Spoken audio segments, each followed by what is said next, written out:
Hoje vamos ler João 15, do versículo 9 ao 17. Como o Pai me amou, também eu vos amei a vós. Permanecei no meu amor. Se guardardes os meus mandamentos, permanecereis no meu amor. Do mesmo modo que eu tenho guardado os mandamentos do meu Pai e permaneço no seu amor. Tenho-vos dito isso para que a minha alegria permaneça em vós e a vossa alegria seja completa. O meu mandamento é este, que vos ameis uns aos outros, assim como eu vos amei. Ninguém tem maior amor do que este, de dar a alguém a sua vida pelos seus amigos. Vós sereis meus amigos, se fizerdes o que eu vos mando. Já vos não chamarei servos, porque o servo não sabe o que faz o seu senhor. Mas tenho-vos chamado amigos, porque tudo quanto ouvi do meu Pai vos tenho feito conhecer.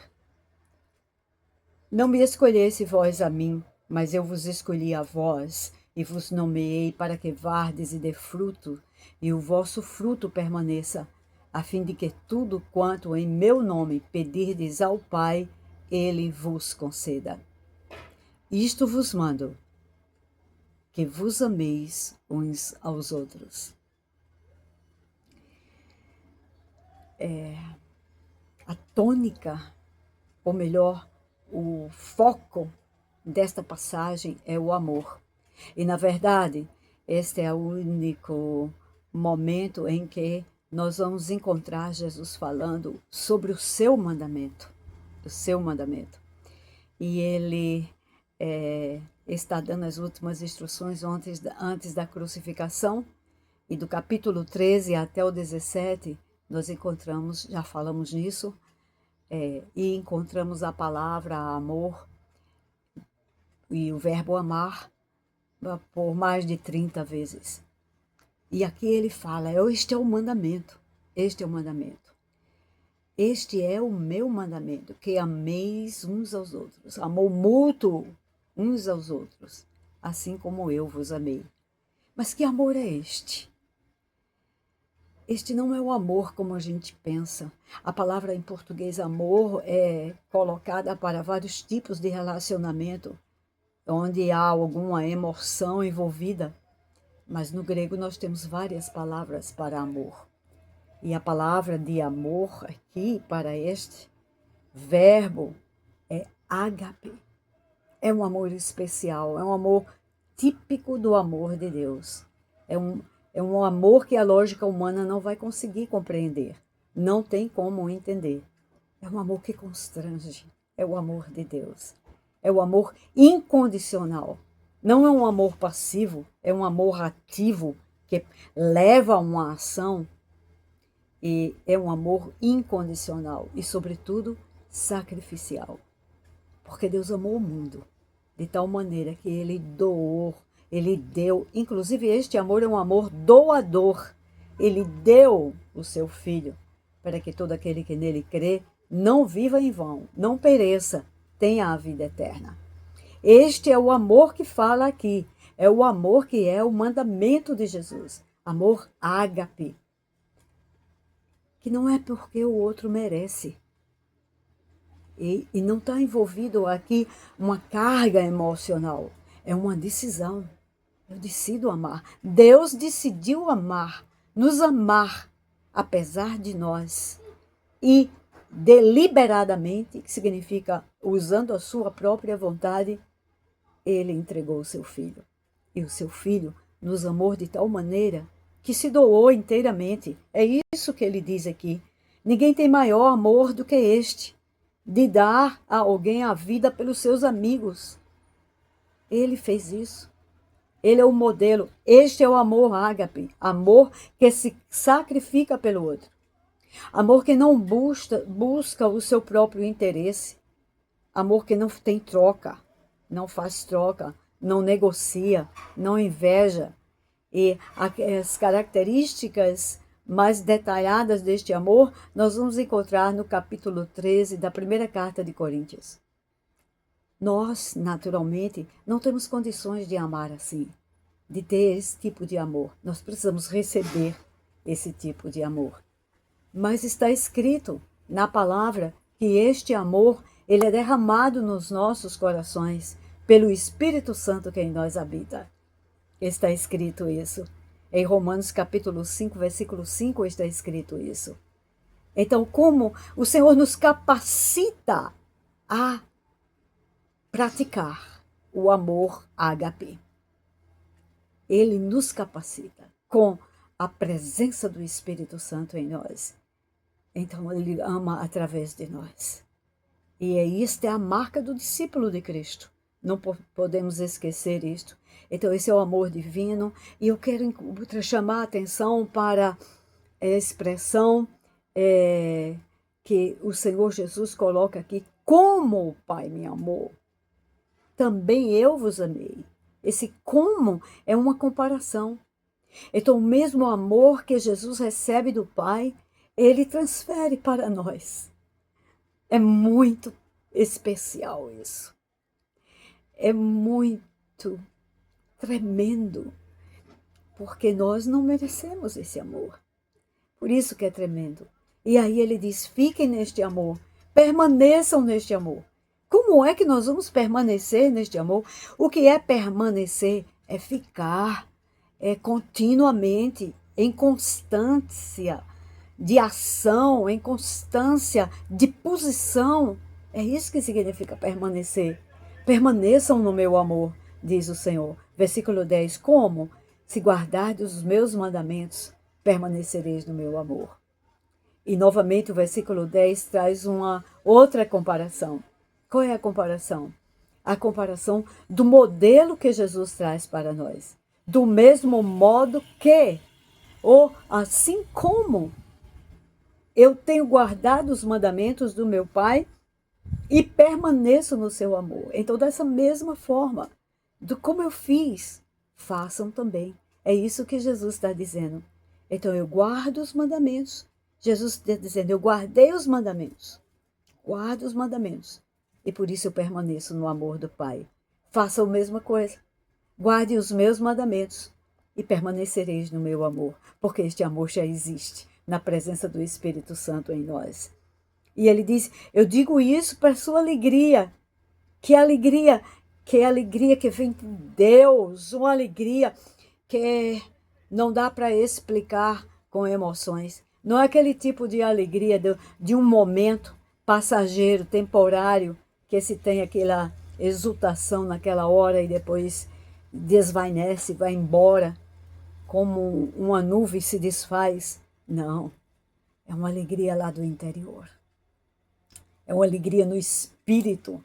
Alegria que é permanente pela presença de Deus.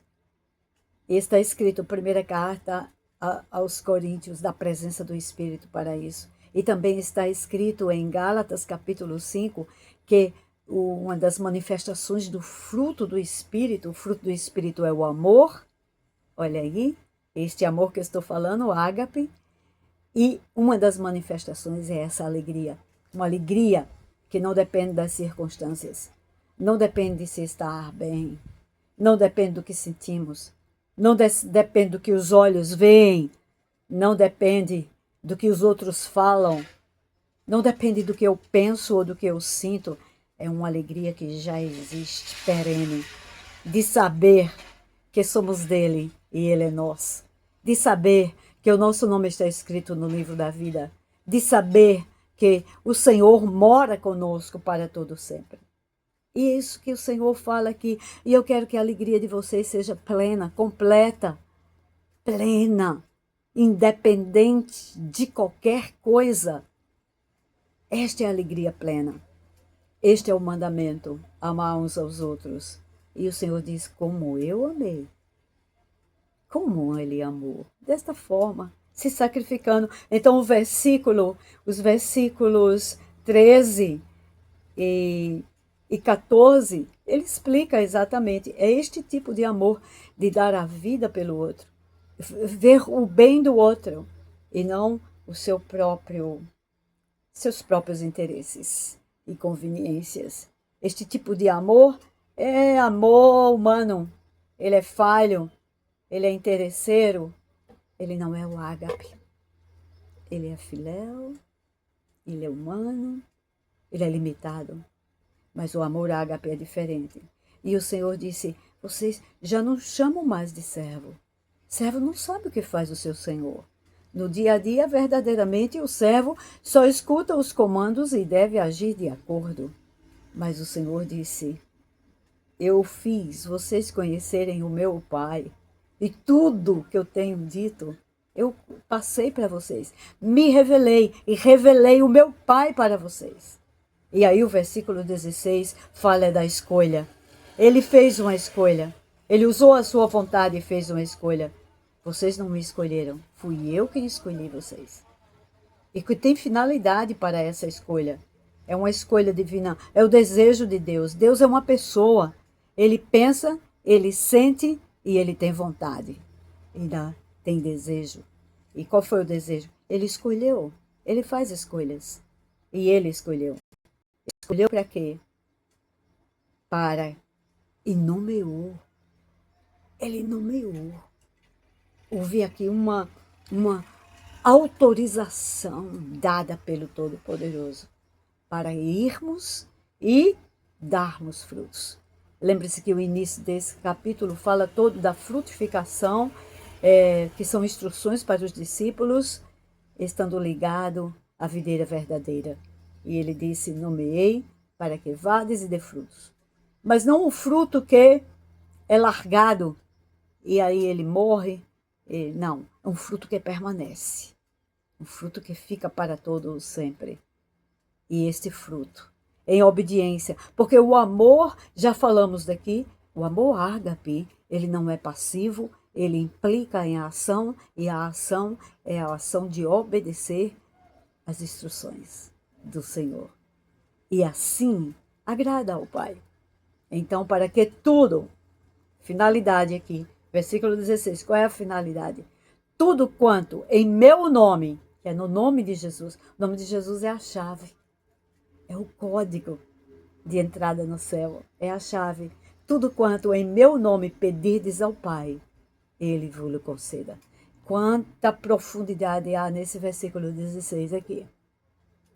Não temos muito tempo para explorar esse aqui, tem que meditar bastante. Houve uma escolha divina para uma finalidade, para um propósito divino, para estabelecer um propósito, um plano que está em andamento, um plano de resgate, de redenção de toda a humanidade. Não de alguns, mas de toda a humanidade. E o fruto são as vidas, são as almas. Isso tem que ser dentro, movido pelo amor. Só o amor de Deus nos faz olhar para o próximo, tão diferente de nós, muitas vezes até agressivo conosco, e amar este próximo, e ter compaixão por ele. Compaixão no sentido não de pena, mas de misericórdia, assim como Deus faz. Observe que o tempo todo Jesus compara este amor que ele recebe com o amor que ele dá, com o amor que nós devemos dar, que é o mesmo. Amor incondicional, amor ágape.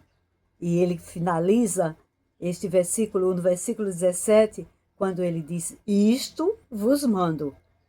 Isso aqui é uma ordem, que vos ameis uns aos outros. O mundo carece de amor. O mundo não conhece este amor. Só os filhos de Deus conhecem este amor. Este é um amor que altera não só a personalidade de alguém, mas todo tipo de relacionamento humano. Este é o amor que vence o mal. Este é o amor que vence o mundo. Este é o amor que quebra as cadeias das prisões e até as cadeias da morte.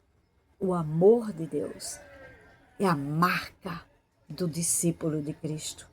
É a marca daquele que carrega em si o nome de cristão. Amai uns aos outros, diz o Senhor.